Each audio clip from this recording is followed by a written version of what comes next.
예수께서 배에 오르셔서 바다를 건너 자기 마을에 돌아오셨다.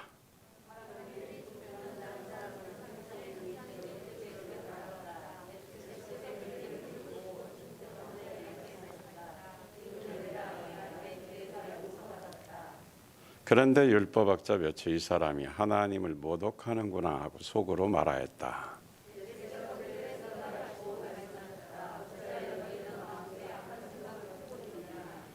내 죄가 용서받았다 하고 말하는 것과 일어나서 걸어가라 하고 말하는 것 가운데서 어느 쪽이 더 말하기가 쉬우냐?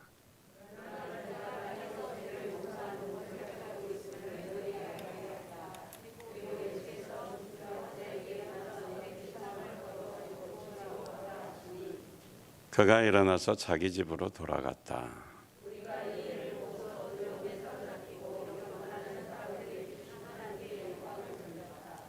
예수께서 거기에서 떠나서 길을 가시다가 마태라는 사람이 세관에 앉아 있는 것을 보시고 말씀하셨다. 나를 따라오너라. 그는 일어나서 예수를 따라갔다.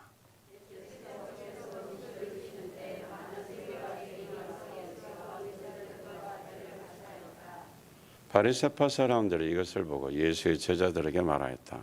어찌하여 당신의 선생은 세리와 죄인과 어울려서 음식을 드시오.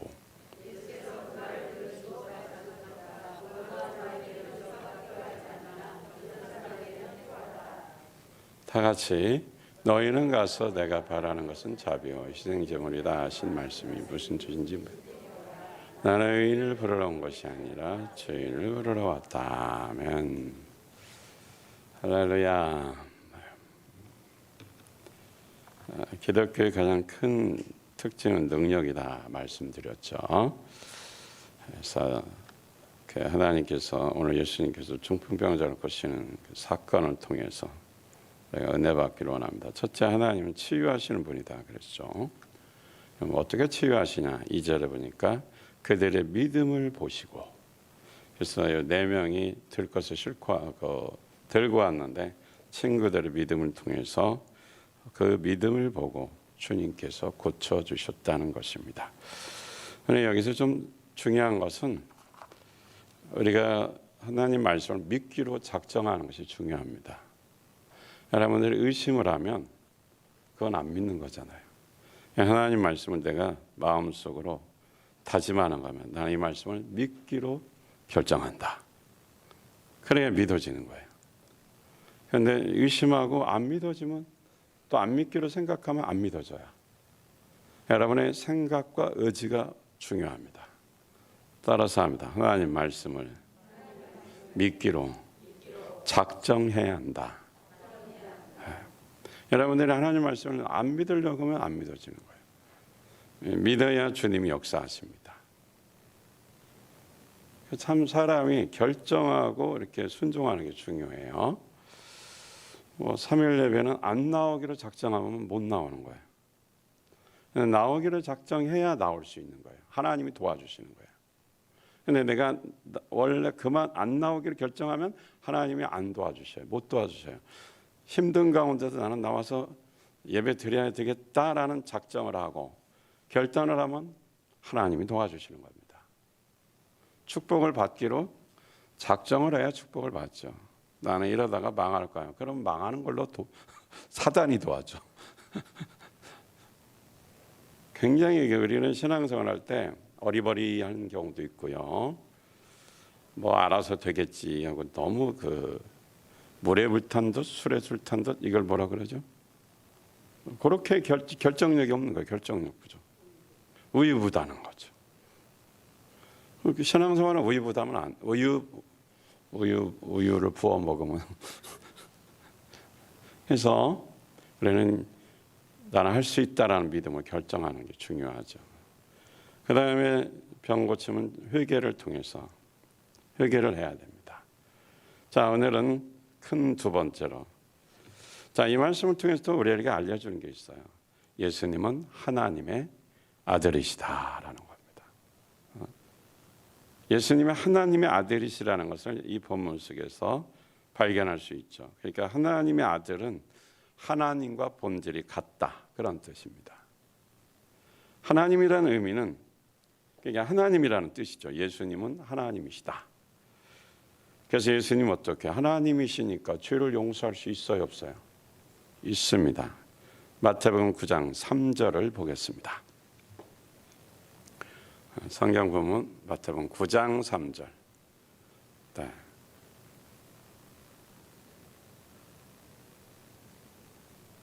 (9장 3절) 시작. 그런데 율법학자 몇이 이 사람이 하나님을 모독하는구나 하고 속으로 말하였다. 그러니까 거기에 이제 율법학자들, 성경의 박사들입니다. 서기관들, 또 뭐 대제사장들, 종교의 그 정통한 사람들, 이 사람들은 창세기, 출애굽기, 레위기, 민수기, 신명기를 다 통째로 다 외우는 사람들이에요. 이 성경을 기가 막히게 해석도 잘하죠. 그런데 그 예수님의 출신이 성분이 뭐예요? 출신이 뭐예요? 어디 출신? 직업이 뭐예요? 아니 지금 대제사장 서기관들은 수준으로 말하면 박사고 목수는 하층민이잖아요. 완전히 서민 중에서 밑바닥 서민이라고요.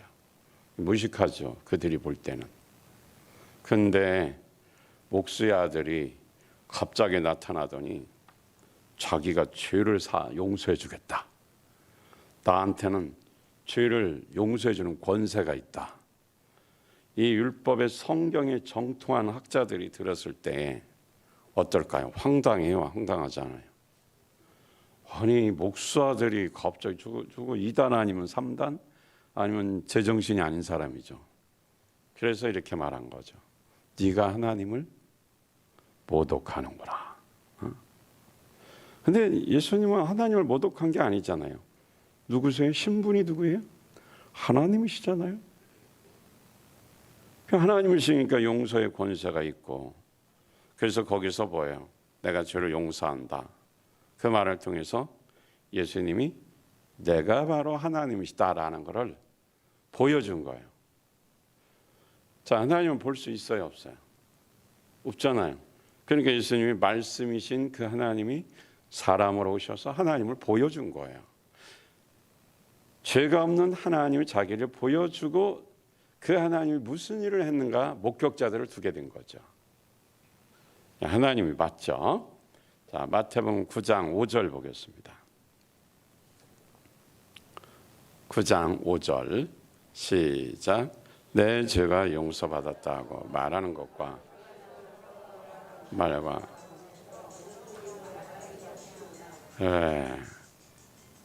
용서해 드릴게요. 여기서 보니까 예수님이 말씀하셨어요. 내가 용서했다고 말하는 것과 중풍병자에게 아예 꺼버리세요. 지금 이 시간 받아봐야 빚쟁이가 돈 달라는 것밖에 없어. 일어나 걸어라. 이 둘 중에 어느 게 더 쉬우냐 이거죠. 자, 예수님이 하나님이시라는 걸 사람들이 쉽게 이해시키려면 중풍병자가 일어나서 걸어가면 저 사람 뭔가 있네? 하나님이시다 이렇게 생각할 수 있단 말이에요. 그런데 예수님께서는 쉬운 방법을 생각하지 않고 죄를 사하는 권세가 있다. 그러니까 이것은 하나님만 할 수 있다라는 거죠. 왜냐하면 이런 기적은 무당도 행하거든요. 초능력자들 가끔 있어요. 그런데 죄를 용서하는 것은 예수님밖에 없다라는 겁니다. 그래서 사실은 더 어려운 거라는 거죠. 그래서 죄를 용서받았다 이렇게 말했습니다. 자, 마태복음 9장 6절 보겠습니다. 시작. 그러나 인자가 땅에서 죄를 용서하는 권세를 가지고 있음을 너희들이 알게 하겠다. 그리고 예수께서 중풍병 환자에게 일어나서 내 침상을 거두어 가지고 집으로 가거라 하시니, 예수님은 하나님의 아들이시죠. 이스라엘에서는 아직도 예수님을 하나님의 아들로 메시아로 인정하지 않아요. 그냥 선지자 중에 하나다. 3% 정도 유대인이 예수 믿는다고 하더라고요. 다 안 믿는 거죠. 예수님 벌써 오셨다 갔는데 아직도 기다리고 있어요. 그러니까 뭐 4대 성인 중에 하나다. 아닙니다. 예수님은 하나님의 아들이십니다. 이 세상에 4대 성인도 있고 훌륭한 종교 지도자들이 있습니다. 자, 이들은 태어나서 훌륭하게 살았어요. 좋은 이론들을 설파했습니다. 그리고 죽었습니다. 그리고 아직도 안 살아났어요. 이 사람들은 죽은 걸로 끝났어요. 그러니까 하나의 종교적인 것으로 끝났어요. 예수님은 죽으셨다가 살아나셨어요. 부활하셨어요. 세상에 훌륭한 철학자들, 소크라테스, 플라톤, 여러 사람들, 훌륭한 사람들이 다 있죠. 인도의 간디라든지. 아직도 죽어서 안 일어났어요. 이 사람들에게 부활이 있어요, 없어요? 없어요. 그러니까 하나님이 아니시라는 거죠. 사람이에요. 그러나 예수님은 죽으시고 다시 살아나셨어요. 부활하셨어요. 그래서 예수님이 하나님이시다는 증거는 부활했다라는 겁니다. 그래서 우리의 믿음은, 왜냐하면 세상에 과학적으로 모든 것을 총동원해서 증명을 하려고 해도 증명이 안 돼요. 부활은 증명이 안 돼요. 예수밖에 없는 거예요. 체험이거든요. 여러분, 진짜 예수님을 믿고 육신이 죽은 다음에 부활이 있어요, 없어요? 있어요. 그래서 부활이 믿어져야 예수님이 믿어지는 거예요. 부활을 믿어야 예수님을 믿는 거예요. 부활을 못 믿으면 그 사람은 예수 안 믿는 거예요. 내가 죽은 후에 세상이 보여야 돼요.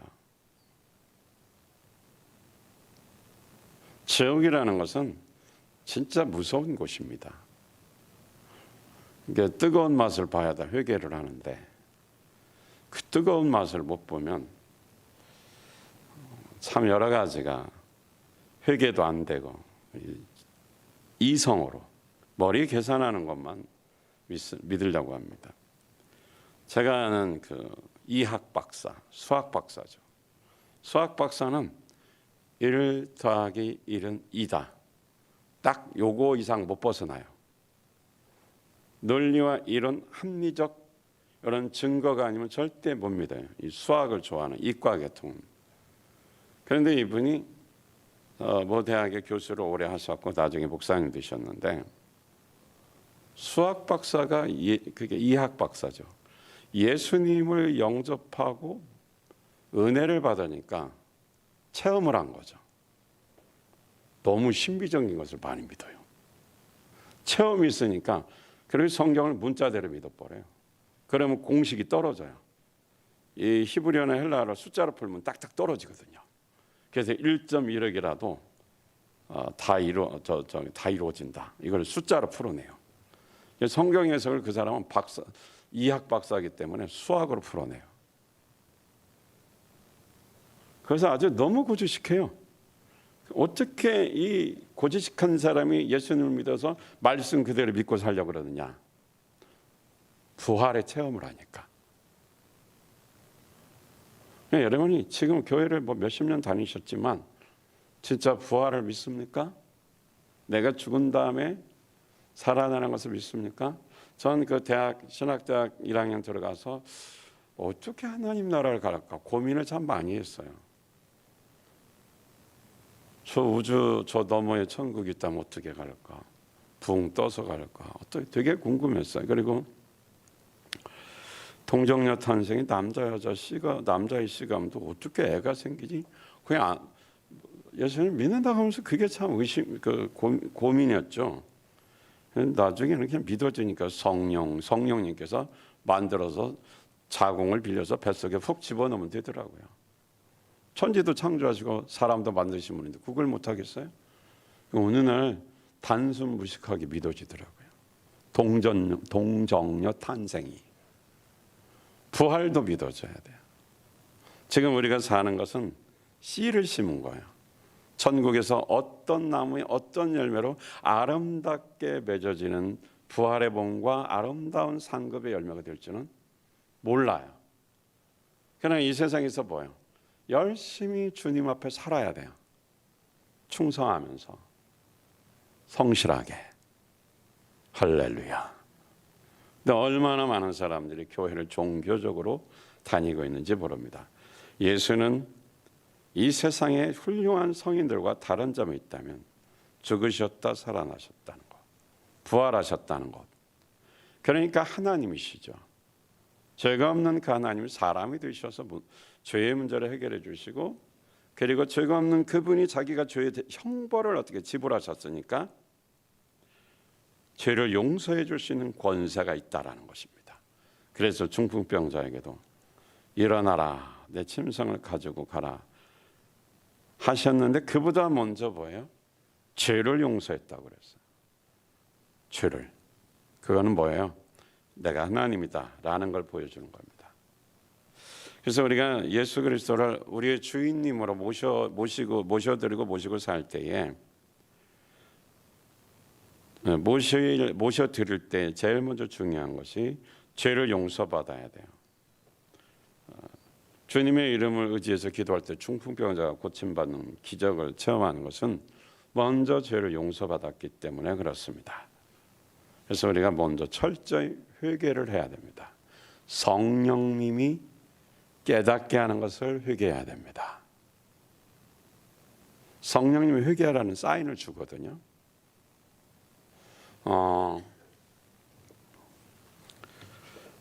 여러분들이 죄에 대한 설교를 들을 때 많이 부담스럽죠. 참 두 부류가 나타나서 저도 안타까워요. 은혜 받은 사람은 죄를 설교하면요, 주님 더 깊이 달아주세요. 더 깊이 달아주세요. 더 구체적으로 섬세하게 말해주세요. 내가 못 깨달으니까 목사님을 통해서 막 말해달라고 기도를 해요. 그러면요, 깊이 있는 죄악에 끄집어내는 설교를 들으면, 여러분 이거 아세요? 막 팅팅 불었을 때, 골맞을 때 쭉 찢어져가지고 고름을 쭉 짜내고 피까지 그냥 그 고름의 근까지 쭉 뽑아냈을 때 아파요, 시원해요? 그런 경험이 없죠? 우리는 어렸을 때 고약 바르고 다녔는데 이제 늙었네 저도. 그 얼마나 속이 시원한지 몰라요. 쭉 뽑아내면.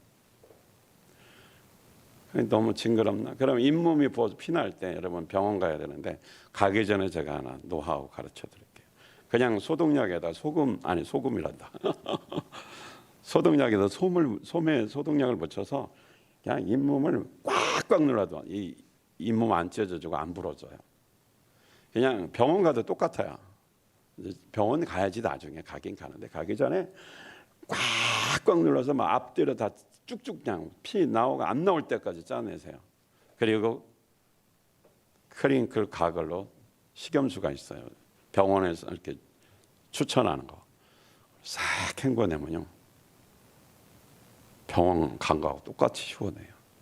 나중에 이제 심각할 때는 치료받아야 되고.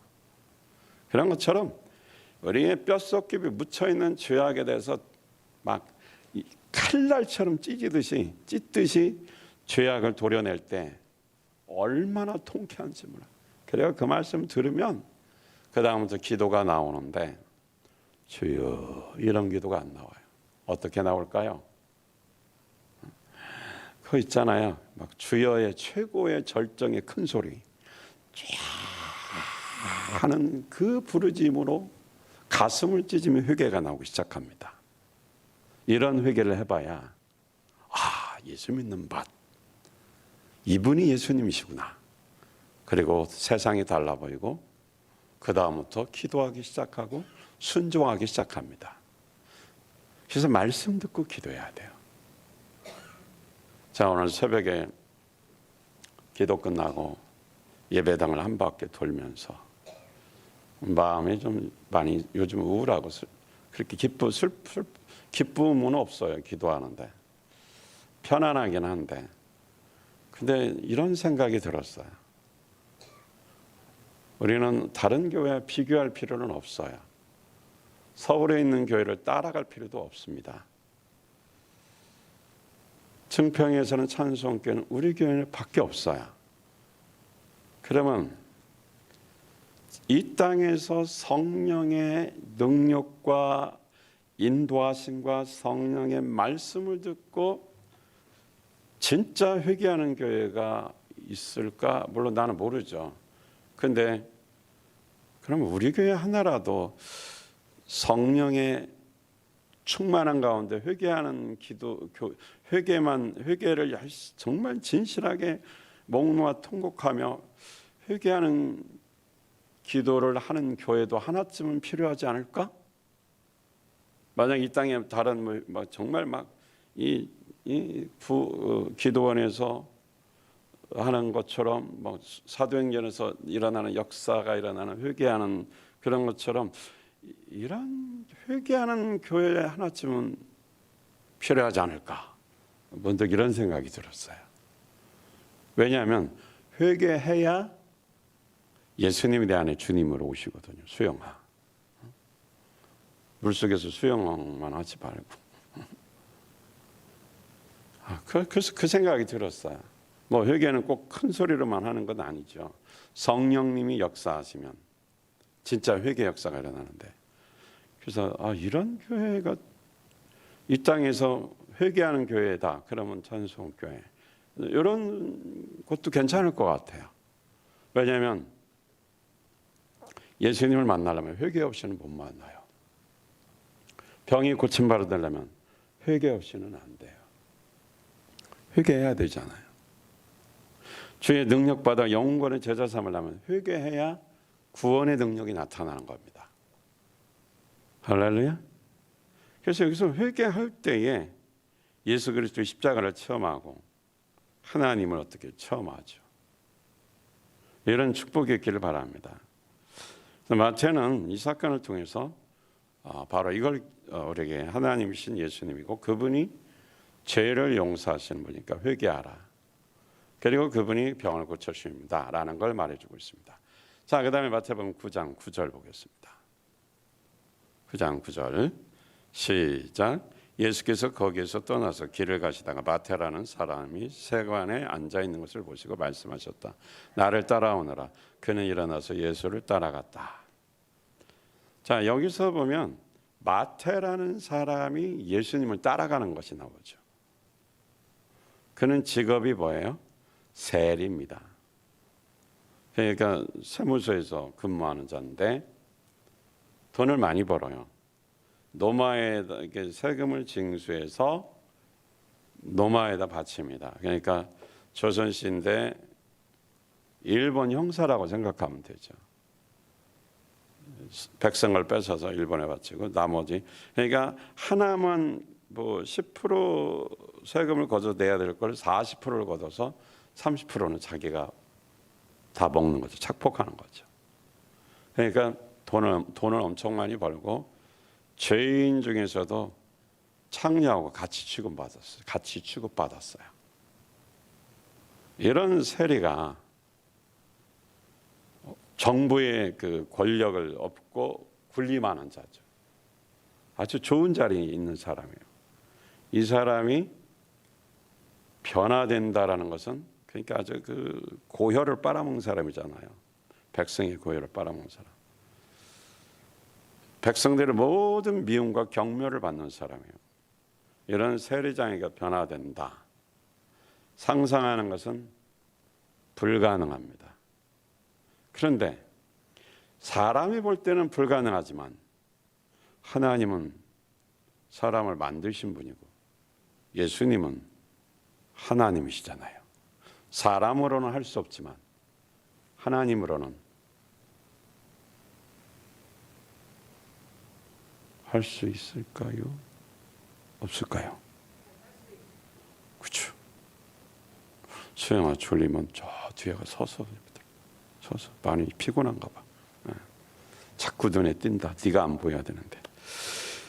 사람은 우리가 이거 왜 이 말씀을 드리냐면 여러분 목자를 하다 보면 변화되지 않는 20년, 30년 또 10년, 5년 다닌 사람이 변화가 안 일어나. 힘들죠. 정말 힘들 거예요. 그러면 어떤 생각이 드냐면 포기하게 되고 그냥 그 정도로 놔두지 뭐 이런 생각을 합니다. 또 우리가 어떻게 할 수 있는 게 없어요. 근데 변화 안 되는 사람 어떻게 우리가 변화시킵니까? 그런데 누구는 할 수 있어요. 그게 믿음이에요. 불가능한 사람도 하나님이 하신다. 이것이 뭐라고요? 하나님 할 수 있어요, 없어요? 하나님 할 수 있어요, 없어요? 있죠. 저는 설교자인데 타고난 설교자예요. 탁월한 설교자가 아니라 타고난. 제가 부드럽게 하고 싶어요. 근데 우리 교회 이렇게 분위기는 부드러운 건 안 통하는 것 같아요. 소리를 좀 질러야 반응이 와요. 저 좀 도와주세요. 에너지가 너무 많이 빠져나가면 내가 힘들어요. 자, 예수님은 하나님이셔요. 그러면 그 변화되지 않는 사람을 하나님은 변화시킬 수 있어요, 없어요? 있죠. 그걸 뭐 해야 된다고? 믿어야 된다는 거죠. 그 믿음이 있어야 돼요. 그 사람 변화 못 시켜요. 안 돼요. 그거 내 말 안 들어요. 하나님이 일하셔야 돼요. 성령님이 일하셔야 돼요. 그래야 회개하고 변화가 일어납니다. 자, 그러면 하나님이 회개시키고 변화시켜서 주님의 제자 되게 한다. 이 믿음, 하나님은 하실 수 있다는 거 믿어지죠? 나는 못하지만 하나님은 할 수 있다고 믿어집니까? 그러면 하나님이 행하게 하셔야지. 그 사람을 변화시키는 걸 하나님이 하도록 맡겨야 됩니다.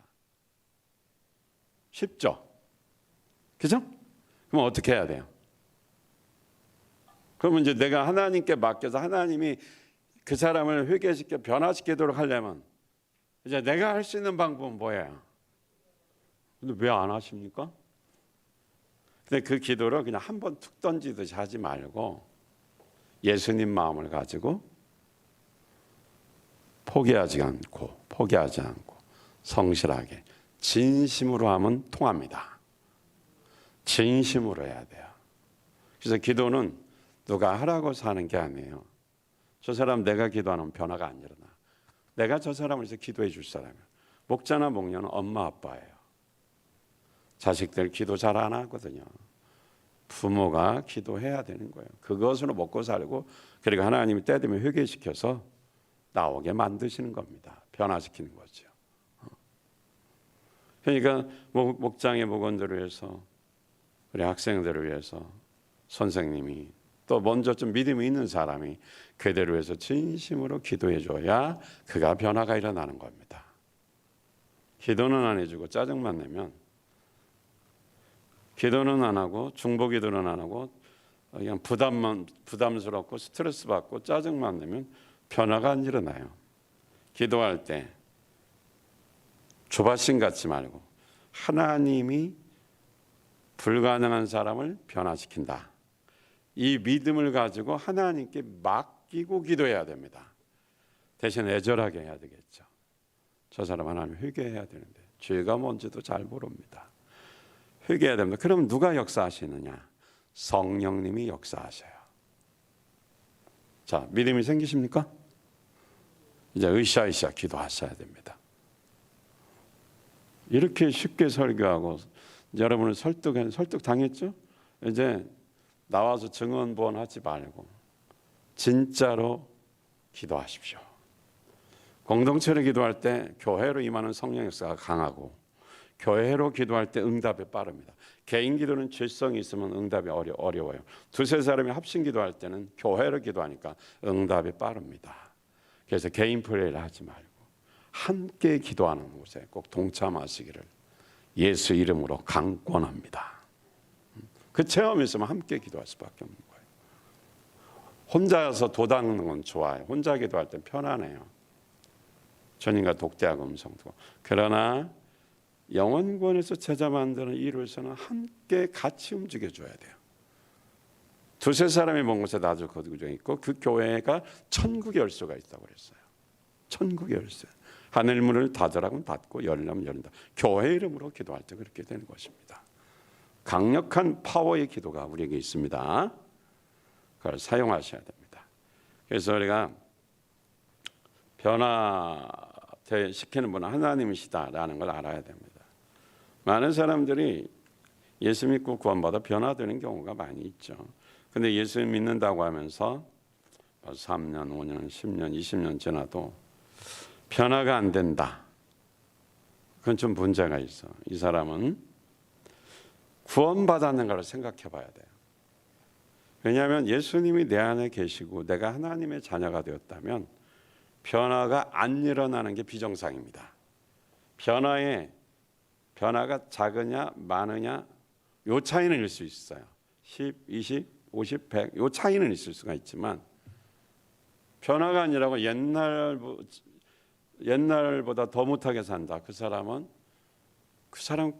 구원받았는가 심각하게 자기를 돌이켜봐야 돼요. 내가 구원받아서 하나님의 자녀가 됐다면 하나님이 내 안에 계시는데 하나님 변화시켜 주잖아요. 회개할 기회를 줍니다.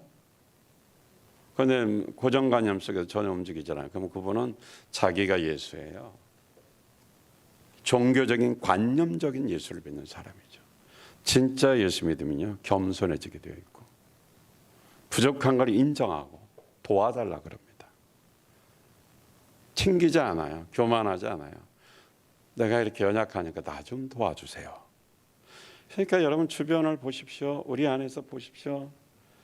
그렇게 열심히 하다가 하는 척한 거죠. 사실은 전혀 교회도 안 나오고 회개도 안 하고 조금 열심히 하려다가 툭 하면 삐지고 시험 들고 교회 안 나오고 또 뒤에서 말만 들어서 잘못된 소문 퍼뜨리고 교회가 마치 문제인 것처럼 이야기하고 이 사람의 입에 예수가 있어요?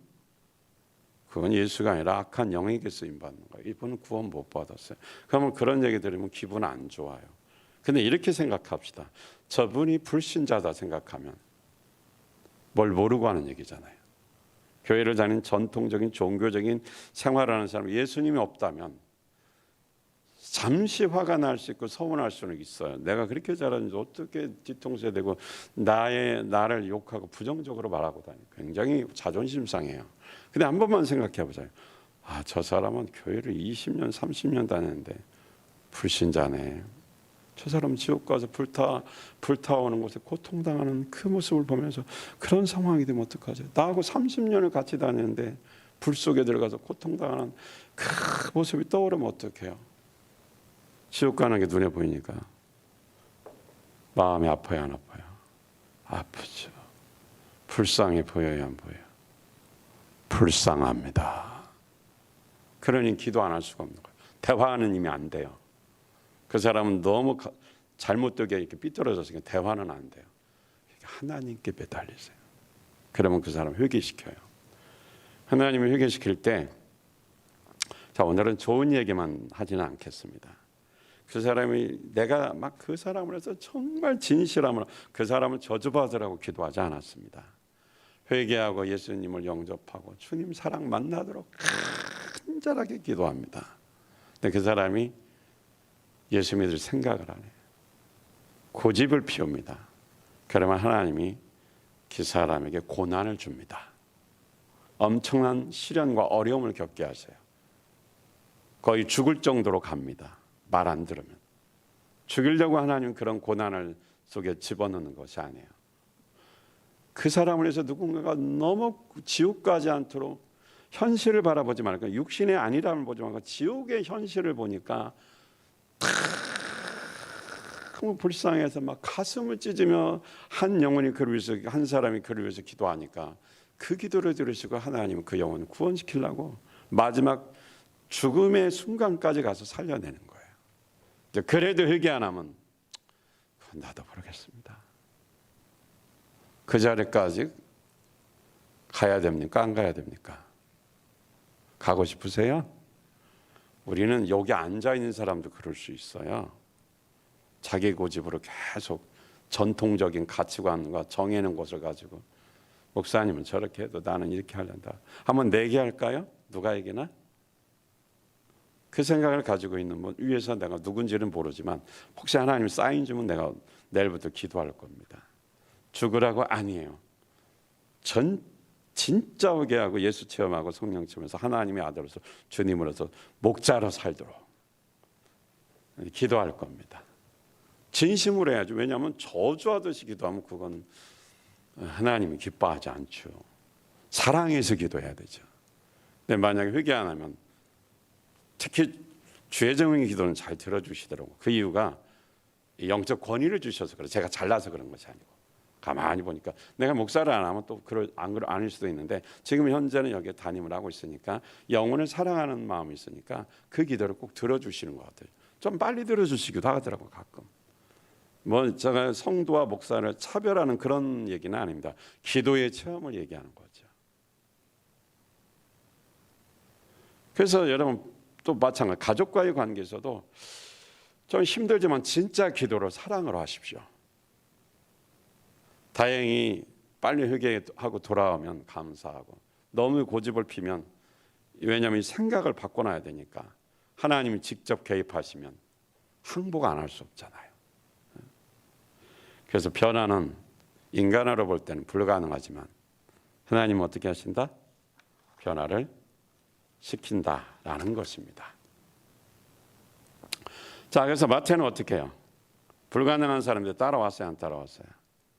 따라왔죠. 자, 베드로도 배와 그물을 버리고 따라갔지만 마태는 부자입니다. 돈이에요. 돈이 많아요. 근데 그 여기 황금 자리예요. 세리직은 진짜 좋은 자리 아닙니까? 그죠? 그걸 다 버리고 예수님 따라온 거예요.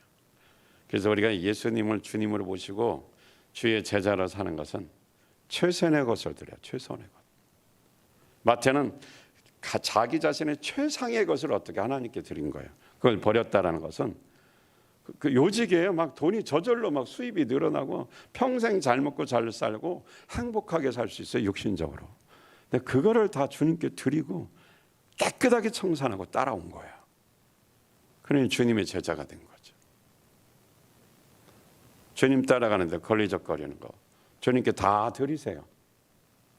그래야 어떻게 해요? 주님의 제자로 살고 열매를 맺게 되는 것입니다. 할렐루야. 어떤 선교사님이 사업을 엄청 크게 하다가 폭망을 했어요. 건강도 안 좋아졌답니다. 그래서 이제 선교사로 나갔대요. 그 열매도 있고 큰 사역을 하고 있는데 이분이 후회가 이거랍니다. 자기가 한창 잘 나갈 때 선교사로 헌신하지 못한 것 때문에 후회한다는 거예요. 망하고 나서 헌신해서 사역을 잘하고 있지만 그래도 아쉬운 게 사람으로서 절정에 막 돈 잘 벌고 잘 나가고 막 요때 딱 중단하고 선교에 헌신했으면 온전하잖아요. 그게 너무 후회가 되고 몸도 상했고 그래서 주변에 말이 많은 거예요. 아유, 저 사람은 저기 뭐야 망해가지고 사업하다가 망해가지고 선교사 되고 이런 일을 들으니까 찜찜한 거야. 그게 무슨 죄는 아니지만 실패해가지고 선교사로 헌신하니까 좀 망해가지고 됐다 이 생각을 하니까 자꾸 뒤에서 그런 소리가 들리니까 찜찜하다는 거죠. 그게 뭐 죄는 아니지만 그러니까 뭐예요? 우리가 주님께 나를 바치려면 싱싱할 때 바쳐야 돼요.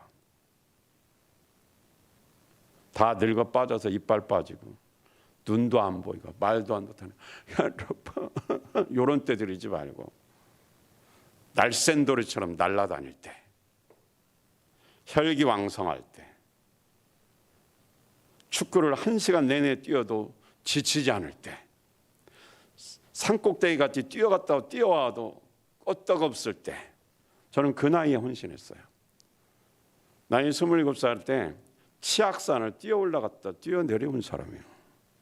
그때가 이미 전도사 때예요. 허리 28.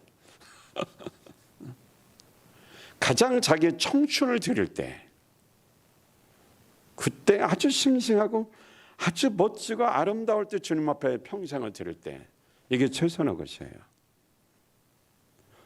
다 낡아 빠진 것 하나님도 쓰기 불편해. 생각과 정신은 좋은데 건강이 안 좋으면 일할 수가 없잖아요. 최상의 것을 드려야 돼요. 더 늙기 전에. 더 나이 먹기 전에, 더 병들기 전에 지금 하셔야 됩니다. 할렐루야. 찌끄러기 갖다 쓰시는 분이 아니에요. 주의 뜻이면 가장 최상의 정상일 때 드려야지. 지금 삶을 여러분 주님께 얼마큼 드립니까? 혹시 찌꺼기 드립니까? 참 목자들의 삶이 그래서 존경받는 거예요. 그 바쁜 시간에 직장 일하고 그러면서 어떻게 목자 일을 해내는 것은 자기의 삶을 최상으로 드리는 거죠. 우리가 하나님 앞에 헌금을 드릴 때도 최선의 것을 드려야 돼요. 제가 오늘 새벽에도 하나 부탁하면서 새벽 특세에 좀 감사 좀 합시다. 대신 인터넷 뱅킹으로 해주시면 이번 주에 우리가 해야 될 일이 있는데 그거를 처리할 수 있습니다. 이렇게 부탁을 드렸는데 딱 한 분 하셨는데 모자라서 못 하고 있어요. 그건 뭐 여러분들이 이제 뭐 두 번 얘기했으니까 세 번은 절대 얘기 안 합니다. 성령이 감동되시는 줄 아시기 바랍니다. 그러니까 필요할 때 해야 되지. 주일날 거 말고 우리는 지금 특세 중에 말하는 거 주일날은 주일날이죠. 그거하고는 다른 겁니다.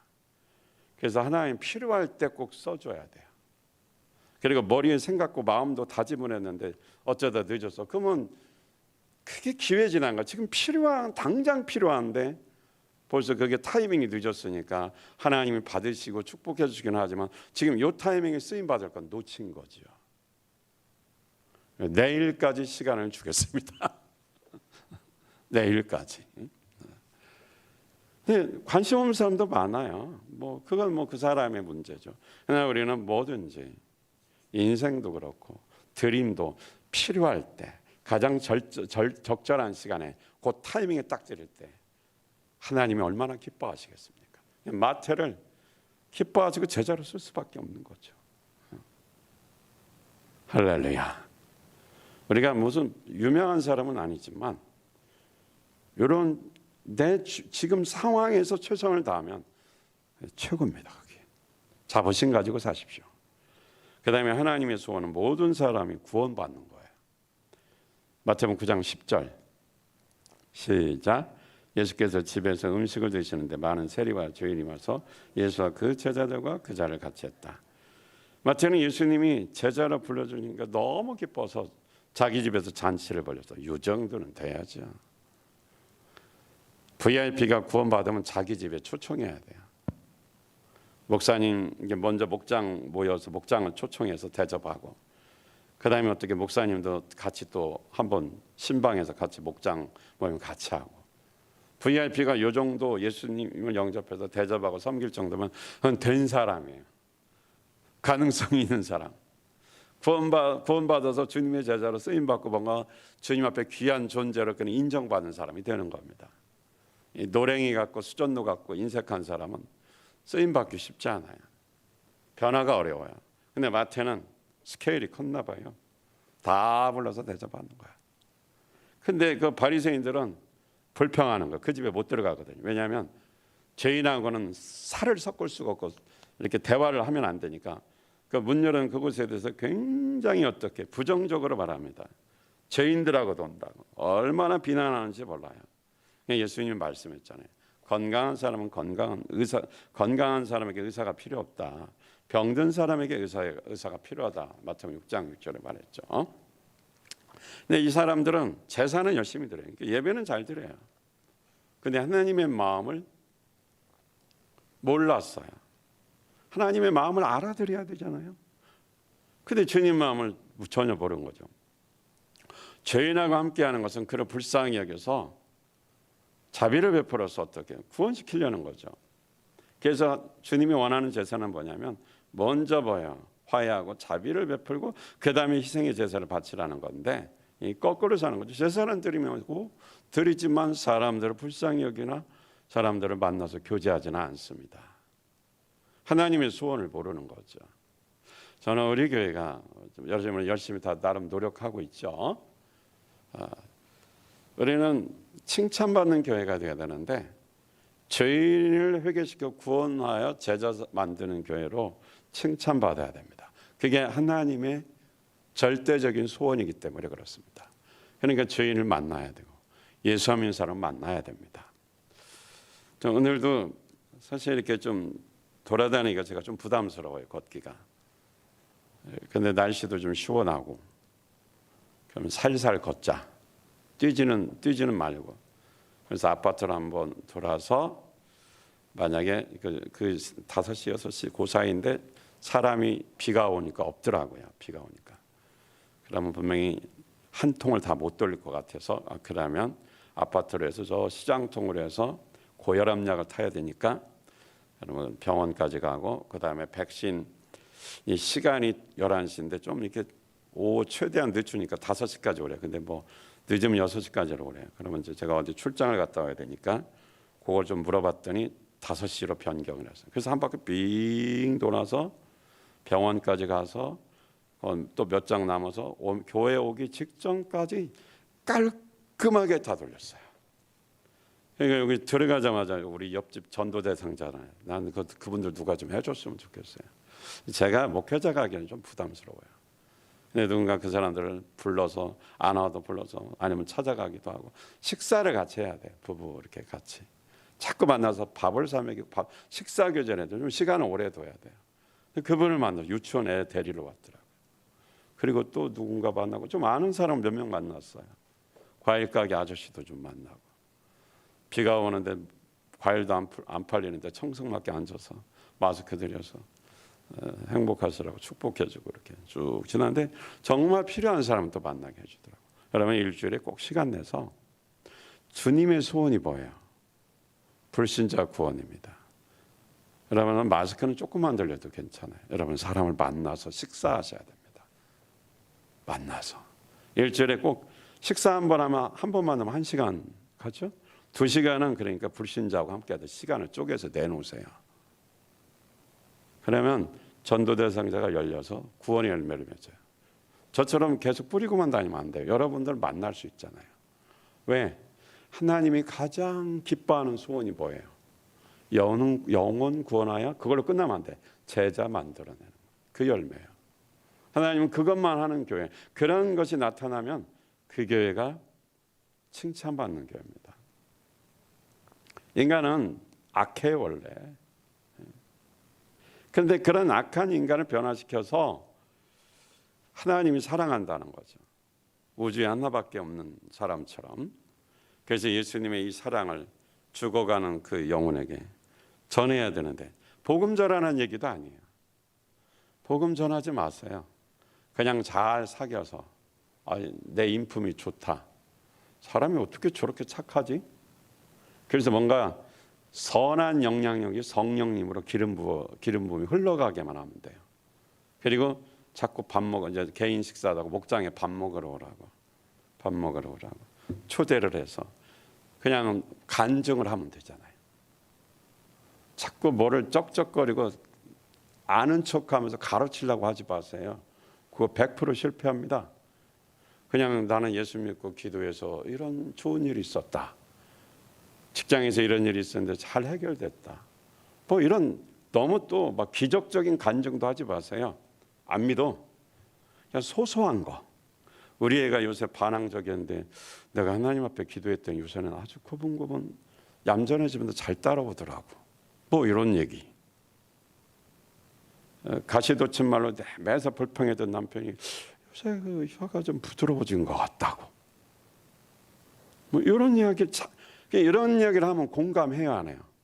해요. 근데 뭐 죽을 병에 걸려서 살았다 그러면 공감을 못 해요. 은혜는 받는데 공감이 안 돼요. 그럼 이 사람하고는 괴리감이 생겨요. 그래서 잘난 척하지 말고요. 너무 큰 걸 말하지 말고. 그래서 여러분 좀 예민해야 돼요. 작은 것의 변화를 나눌 때 공감이 되니까 여기 좋네. 그거 환영해주고 먹을 것도 주고 그거 여기 오니까 다 웃음꽃이 피네. 때로는 같이 울어주기도 하고. 그래서 목장으로 데려오기만 하세요. 그리고 어떻게 하느냐. 분위기가 좋아지고 이제 교회 주일 등록하면 목사님을 만나게 해주면 되죠. 예수영전 모임 생명이사 하는 데면 만나게만 해주면 돼요. 여러분들 막 복음 전해서 막 끄집어 뭐 그렇게 쓰지 마세요. 그냥 밥만 잘 살먹이면서 선한 간증, 작은 간증을 하시라는 거죠. 그건 쉽잖아요. 근데 저는 목회자이기 때문에 일단 불신자한테 제가 만납시다 하면 목사한테 뻔히 알잖아. 너무 속이 보이잖아요. 근데 여러분은 나 전도하려고 하자. 아니야. 그러면 자꾸 만나도 별 얘기 안 하니까 아니야 하다가 어느새 어떻게 해요? 내 손에 끌려오는 거예요. 이렇게 우리가 신앙생활하면서 살아가는 겁니다. 하나님의 소원이 영혼의 제자 만드는 거예요. 그런데 밤에 너무 피곤해서 못한다. 그 핑계입니다. 시간을 드려야 돼요. 지금이 가장 싱싱할 때 가운데 생선 토막 가장 싱싱하고 건강하고 내가 그리고 총기가 있어도 말도 좀 잘할 수 있고 그리고 지금 여유가 있잖아요. 지금 해야 돼요. 근데 피곤해서 어쩌고저쩌고 하다 보면 여러분 생각해 보세요. 나이 먹을수록 건강해질 확률이 많아요? 몸이 아플 확률이 많아요? 아플 확률이 많아요. 그러니까 지금 최고 건강할 때요. 시간 회사 다니면 시간은 없다 그러는데 펑펑 놀면서 짜질러 다니면서 왜 불신자는 그러면 놀면 시간이 더 많으니까 더 많이 만나야 되는데 놀면 기도도 더 많이 해야 되는데 잘 안 되지롱. 그게 사람이에요. 그러니까 자기를 성실하게 시간을 맞춰서 이거를 스케줄을 짜서 해야 돼요. 그래서 제가 오늘은 새벽 기도하는데 이런 생각이 들었어요. 우리 교회에서 파송한 선교사들에게 당신들 하루 일과표, 일주일 시간표를 좀 보내주세요. 이렇게 좀 요청하고 싶어요. 왜냐하면 어쩌다 한번 어디 방문하는 것은 그건 뭐 하루 이틀 하면 끝이잖아요. 그럼 그 나머지 생활을 어떻게 하느냐는 거예요. 아침에 일어나서 기도는 얼마큼 하고 일어나자마자 무슨 사역을 하는지 어디를 가는지 뭘 하는지 성경 공부를 하는지 뭘 하는지 아무것도 모르잖아요. 그래서 우리는 편지 받으면 한 달에 한 번, 두 번 어디 한번 갔다 오면 굉장한 사역을 한 것처럼 우리가 착각을 해요. 저도 목회자지만 스케줄을 정리해 보면 이게 노는 시간이 훨씬 많아요. 어쩌다 한번 한국에 성교 보내 그것만 쓰면 땡 끝나면 그건 사역이 없잖아요. 영혼의 제자 만들고 하나님의 소원 풀어주지 않잖아요. 그래서 제가 고민 중이에요. 한번 용감하게 당신을 체크하려고 하는 것도 아니고 사역의 현장을 한번 보고 싶다. 그것 좀 보내줘라. 이제 거짓말로 하면 이제 큰일 나죠. 우리가 선교를 해도 그래서 정말 잘 밀어주지만 진짜 하는 사람들을 이렇게 해줄 수 있어야 되거든요. 여러분도 한번 저녁 스케줄 체크해 보세요. 주님의 소원을 푸는데 드리고 있는지 그냥 육신의 안일함을 위해서 보내고 있는지. 그러니까 어떻게 해요? 내가 예수님 믿기로 주의 제자 되기로 작정을 하고 의지적으로 결단을 해야 그게 되는 거예요. 나는 못해. 그럼 못하는 겁니다. 나는 이 일을 꼭 주님의 소원이니까 언제 죽을지 모르잖아요. 해내야 되는 거죠. 해내야 되는 거죠. 그래서 하나님의 소원은 모든 사람이 구원받는 것. 그래서 우리가 어쨌든 애쓰고 노력하는데 요거를 좀 실제적으로 했으면 좋겠어요. 그냥 이론만 가지고 흉내내는 것이 아니라 개인별로 구체적으로 좀 여러분들 가정 목장이 같이 목장별로 해야 돼요. 두세 사람이 같이 움직여줘야 돼요. 또 요즘은 코로나니까 또 지혜롭게 목장 식구 한 사람 한 사람에서 같이 움직여줘야 돼요. 왜냐하면 교회로 움직여야 효과가 있습니다. 그래야 목장에 와도 환영을 합니다. 어떤 사람은 목장에 새로운 식구가 가면 싫어해. 자기 사랑 뺏겠다고. 그 예수 믿는 사람 아닌가 봐. 주님의 소원은 뭐예요? 구원받는 사람이잖아. 영혼 구원이 되고 제자가 만들어져야 되는 건데 하나님은 하실 수 있어요. 불가능한 존재가 변화시킬 수 있습니다. 할렐루야. 오늘 시간 기도합시다.